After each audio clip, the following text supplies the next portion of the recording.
New York is a tale of two cities. The rich and employed are enjoying their moment of prosperity.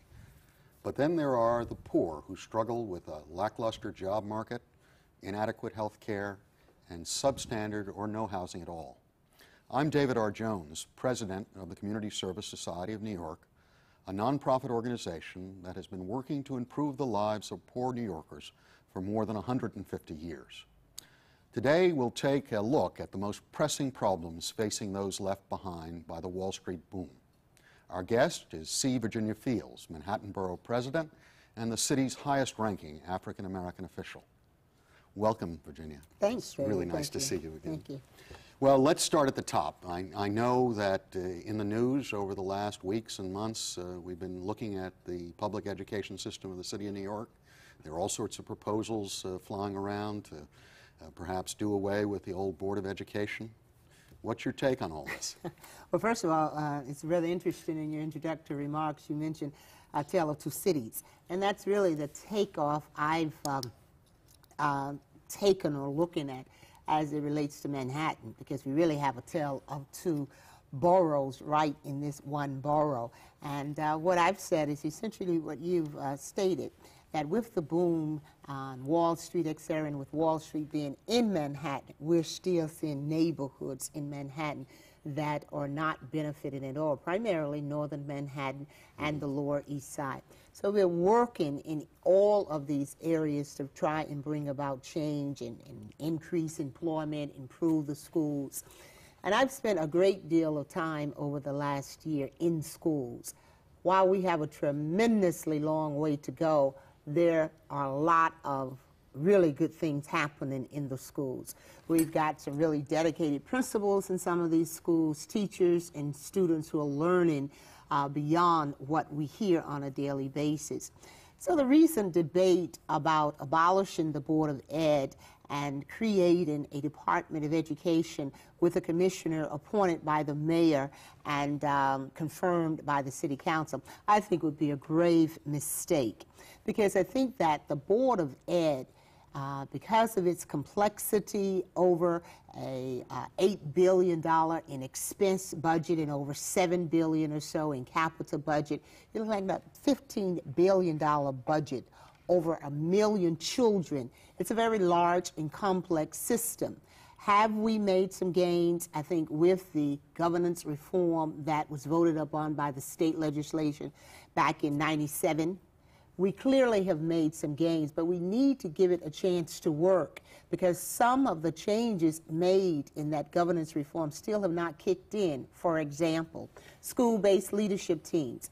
This is a part of those reforms will require every school in New York City to have a school-based leadership team in place by September of this year. And 50% of that school-based leadership team must be comprised of parents. So for the first time, you will have parents working with principals, administrators, and teachers setting policies in those schools, having input around the budget, around the curriculum, around the hiring of principals, and the day-to-day operations.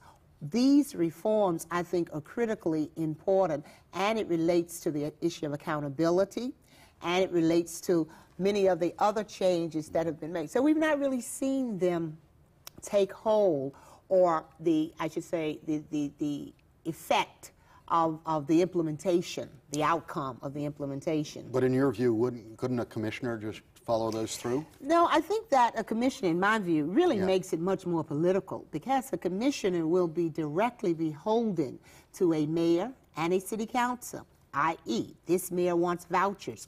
If we had a commissioner now, we would have vouchers in our public schools, or a system that allows for vouchers to be used, taking public dollars out of those public schools.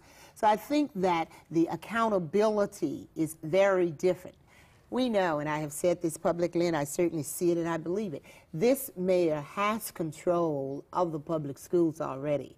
When he can produce 4 votes, as he did last week, to change the capital budget of the Board of Education after months of 7 members really trying, and I think they were really sincere in their efforts, to try to come up with something that was fair and equitable, because our needs in our schools across the city are so great. So it was not to give any one borough more, but being mindful of needs and so forth. Well, certainly in the advocacy community, we're very concerned, obviously, with the loss of capital monies, because it happened to go directly to the issues of science laboratories, which, of course, are going to be necessary for the new region's graduation standards.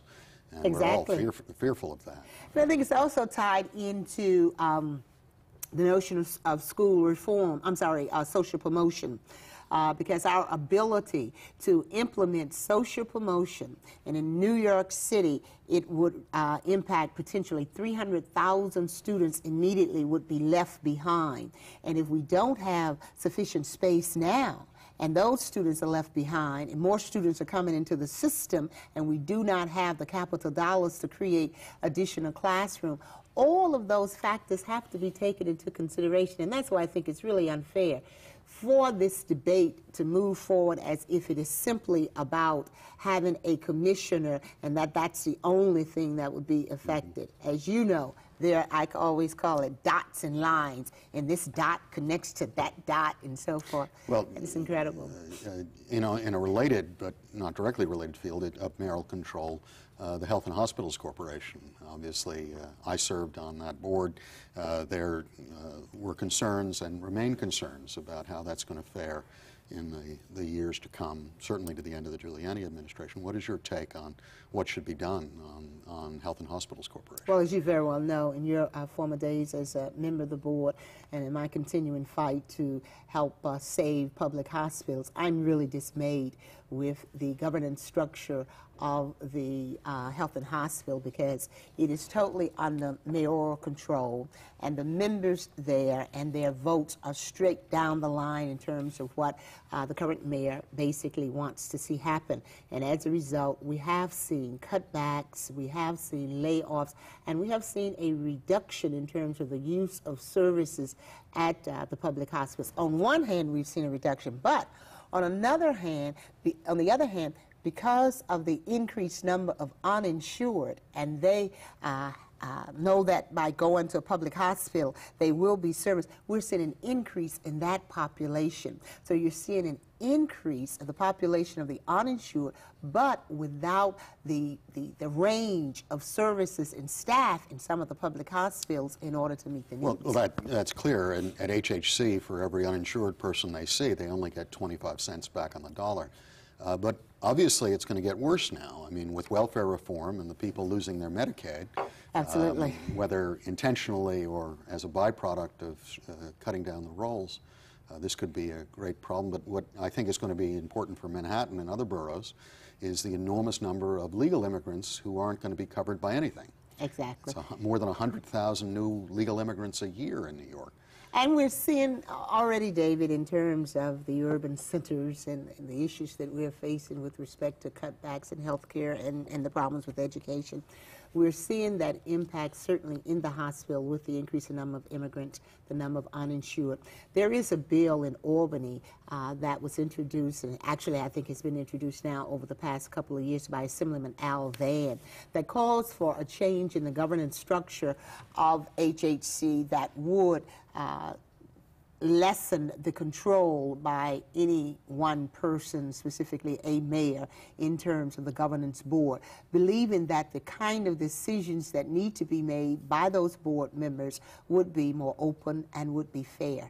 And as a result now, it's a very closed system. A lot of the issues that you dealt with when you were a member of the board, and the opportunity for debate and participation of the public just doesn't really occur in the same way, and I'm quite concerned about that. As we open this program, we talked a little bit about the Wall Street boom and whether it's hitting everybody. What's your perception? I mean, as I walk down on Wall Street, places jumping. Why, particularly as Manhattan Borough President, shouldn't this be it? I mean, why should there be any concern whatsoever, given the boom that's taking place? And I certainly am happy about the boom, but the reality is it is not moving out into all of the neighborhoods. Here in Manhattan, again, primarily in northern Manhattan, we still see unemployment above what it should be given the boom. We still see businesses struggling to maintain themselves or even get started. One of the things that I'm doing as Manhattan Borough President is that we're really focused on trying to build up areas of the borough. For example, in northern Manhattan, Washington Heights, a booming community in many ways, but there's a serious lack of office space for professionals, lawyers, dentists, accountants, people who need office space of that size. There's absolutely no place in that community for that to happen. And when you look at the fact coming across the George Washington Bridge, that could be a great location for people who want to do business in Manhattan, and with technology and the internet and so forth, no need to go all the way down to Manhattan. So we're trying to get the companies and the corporations and the businesses in Manhattan, especially the real estate business, to look at northern Manhattan. We are looking at Frederick Douglass Boulevard from 110th to 145th Street. With all of the development that has taken place in Manhattan, that area has remained sorely neglected, as you very well know. So my office has hired a consultant, and they're developing plans for that area. We're inviting developers, real estate people to come in and take a look at this area and invest in the area.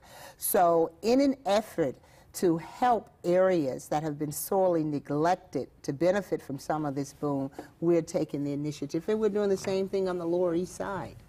And what have the developers been responding, at least? There's interest. There's preliminary interest, and I think now with some of the developments that are moving forward, such as the Harlem USA, right, which of course the Carver Bank in the Upper Manhattan Empowerment Zone, key players in terms of making that happen. There's more interest now in terms of looking at the possibilities. Baruch College, for example, is very interested in having housing for their staff along that corridor on Frederick Douglass. So we face a somewhat of a, it's not as difficult as some people would think, in that you want to maintain housing, certainly for people who lived in that community when things were not as upbeat, etc. But at the same time, you want to create opportunities for other people to move in order to provide the kind of economic base that is needed to sustain the community. So working with the community board, with the local elected officials in the community, we think that we're going to be able to come up with a proposal that does exactly that. Yeah, talking, you know, going into this in the question of housing, moderate and low-income housing, with all the federal subsidies gone, has the city been somewhat helpful to you and your office in terms of trying to look at low-income housing and other forms of support? There has been less of an emphasis on low-income housing through the city at this time. Most of the city's programs have been focused on moderate to middle, or even for private developers to develop the land. In other words, private developers have a better opportunity to acquire some land as long as they are going to invest their own dollars in developing. So we're seeing a little bit more of that taking place. But I think it is important that we fight and continue to keep a focus on moderate to middle income housing, especially with the Mitchell-Lama program, or housing being threatened. As you know, when this program was developed, owners could buy out of the program after 20 years, and we're reaching the 20-year mark for many of those owners. And indeed, because the market is so terrific in Manhattan, especially certain areas of Manhattan, owners are looking to buy out of the program. I support legislation that is now in Albany, introduced by Assemblyman Vito Lopez, that would allow for these Mitchell-Lama buildings to at least be moved into the rent stabilization program. And that would at least protect people who are there and might not be able to pay market rate rents the opportunity to remain in that housing. One of the projects Community Service Society and you as council person worked on together was looking at efforts to make sure the buildings were properly inspected so they wouldn't collapse, as one regretfully did. Right. Has there been any movement, in your view, in terms of improving the inspection of the existing housing stock? No, it hasn't. Matter of fact, that's an area where we have lost ground. We have lost more code inspectors, and as a result, codes have not been systematically followed up on in terms of ensuring that landlords are making the necessary improvements. We had a situation on 140th Street not too long ago where a young kid was scalded by hot water because the temperature of the water was such that it just always ran hot. This is a building where numerous of violations have been cited, and the owner owes tremendous amount of back taxes and should have been one of those buildings that the city really should be taken over under the legislation that we worked on in developing, but it has not been. And I think partly it's because the city, about 3 years ago, decided that it would not take invest in terms of in-rim buildings, right. And as a result, we're seeing more buildings going into disrepair. And that's directly related to the loss of code inspectors and violations not being followed up on. So we've lost ground in so many of these areas. And I think that as we move forward, looking at what is happening in education, in healthcare, in housing, in jobs, and when you put it together, it's not a very positive picture, especially in light of the economic boom that we're experiencing in some parts of the city, certainly in Wall Street, I should say, or in the country. We should see some different kinds of things happening at the local level. Well, let's move on to the state. I know that you visit the state leadership, Governor Pataki and Bruno and Silver, fairly often. What is their take on the budgeting process in terms of urban issues? As a matter of fact, I was in Albany just last week, and while there, indeed, we did meet with Governor Pataki. We met with Speaker Sheldon Silver as well as Majority Leader Bruno. And we went there to talk about our concerns, certainly as it relates to the proposed cuts in the state budget, health, and education. At a time when at least everyone is saying education is the #1 priority, the proposed cuts in education would certainly affect our ability to institute universal pre-kindergarten. It certainly would affect our ability to reduce class size. And the proposed cuts at the state, coupled with the capital plan now that's in jeopardy at the city level, we're not going to be able to implement the region standards as dictated or as recommended or required. I was not that hopeful, I guess I'd have to say. In meeting at the state level, they still have many differences in terms of the gap between what the Speaker, Sheldon Silver, certainly would like to see happen in those areas and what the governor and Bruno are supporting. And for instance, on education, how do they explain their position on this? How does, when you talk to the governor explains it from the standpoint that as governor, he has in fact put more money into the area of education than other governors. But when you look at the fact that students in New York City, still there's less per capita student than the rest of the state. We still have never received our fair share, with over 38% of the student body in New York City, and we're receiving less than 35%. So even if it is that he has put in more money, the needs are greater, and they're not being addressed by whatever dollars that are being put there. Now, I'm not one, David, to always just believe it's simply a dollar that needs to be thrown at a problem.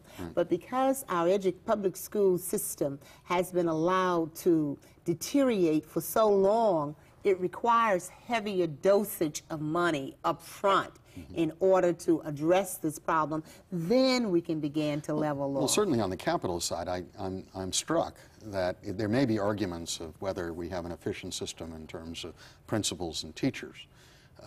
But if you take out that and just deal with the question of, do you have enough science labs to adequately prepare children to meet the minimal science requirements on the regions, How can you debate that? It has to be true in the upstate tier, places that the governor knows more about. I'm struck that they seem to be walking away not only from inner city children, but children throughout the state who clearly we're not doing in the forefront of states in terms of preparing kids coming out of high school.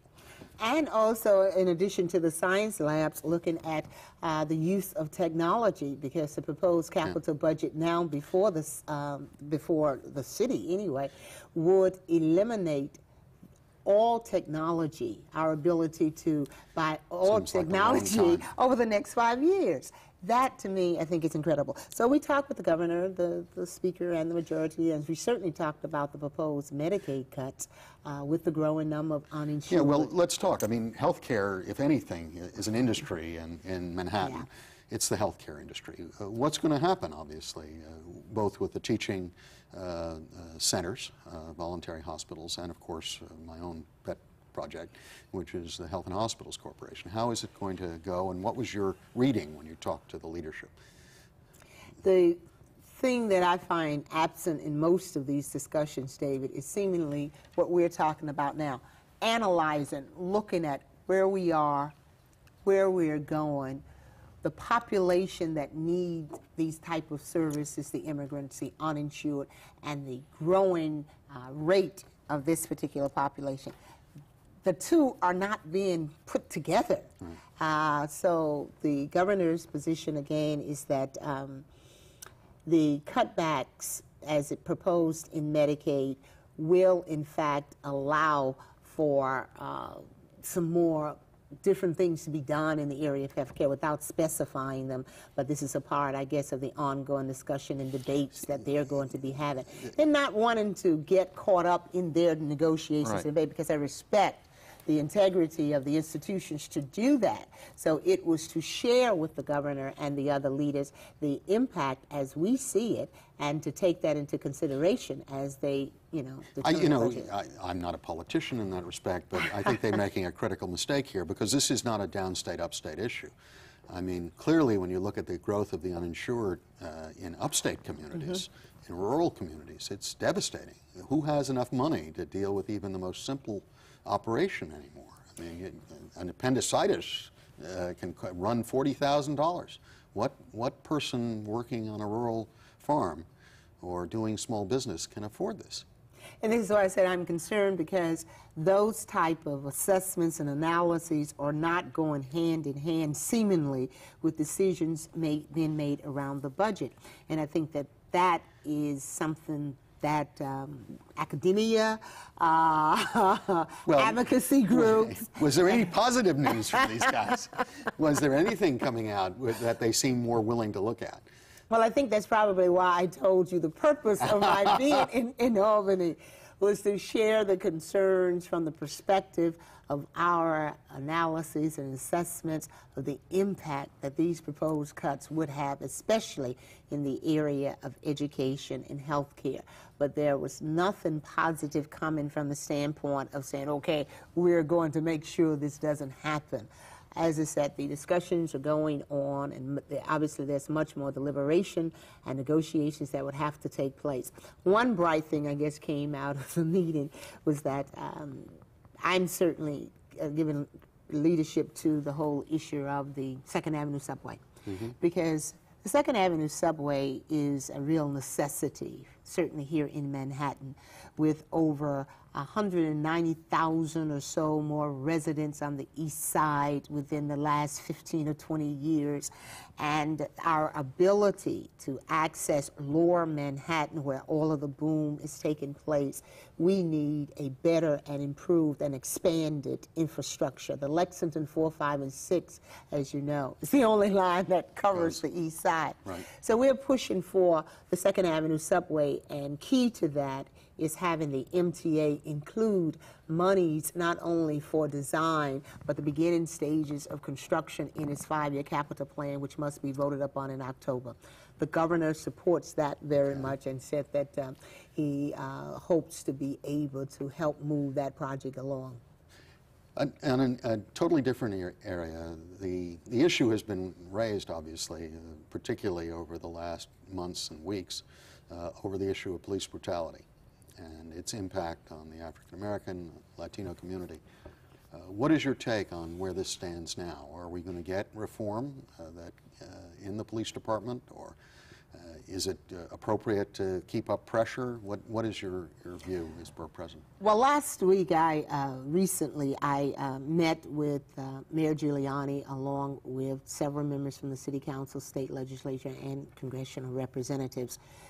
And this was the first meeting following the issuing of the 10-point plan to do just that. Say, okay, where are we? There are no more civil disobedience demonstrations. There are no more speak-outs taking place, etc.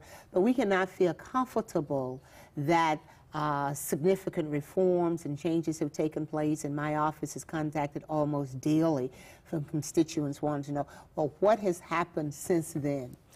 We had a discussion, and the interesting part is about most of the points, the mayor and the police commissioner, Howard Safer, who attended the meeting, believe that they are moving forward, or in fact have policies already in many of those areas, to the point that I had to say at one point, well, Mr. Mayor, it is I find it troubling that in talking, it appears you have policies, yet the general public do not feel that they're being implemented or that these things are moving forward. So there's a problem here. Needless to say, there's much work to be done. The mayor is not in agreement with establishing an independent investigative monitoring body for the CCRB as part of the CCRB. He believes that to do so would deprive any mayor of their powers. On other issues, as the 48-hour rule, and of course he had stated before support of eliminating that, and when the contract comes up in July of next year, it is his full intentions to eliminate that. I'm particularly interested in seeing the police cadet program move forward at CUNY, and there is an openness possibly for doing something with that. Great. Thank you very much, Virginia. New York has always been a larger-than-life city. That means its problems are played out on a bigger stage, with the nation and the world watching. Even in today's prosperous times, 2 million of our 7 million population are living below the federal poverty line. And by December 2001, when everyone is supposed to be off welfare, you can be sure that number may climb even higher, particularly if we fail to address the needs of this population right now, when the city is doing so well. All New Yorkers will pay a stiff price if we don't. We will hit an economic downturn later, and we'll all be poorer for it. This is David R. Jones. Thank you for joining us on the Urban Agenda.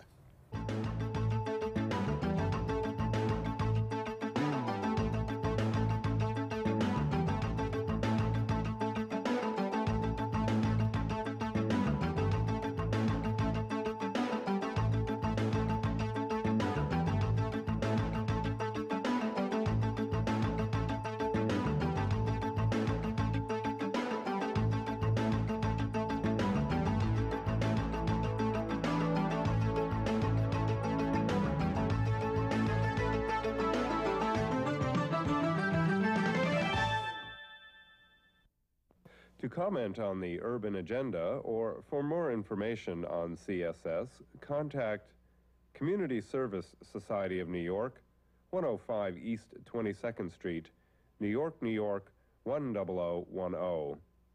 Area code 212-254-8900.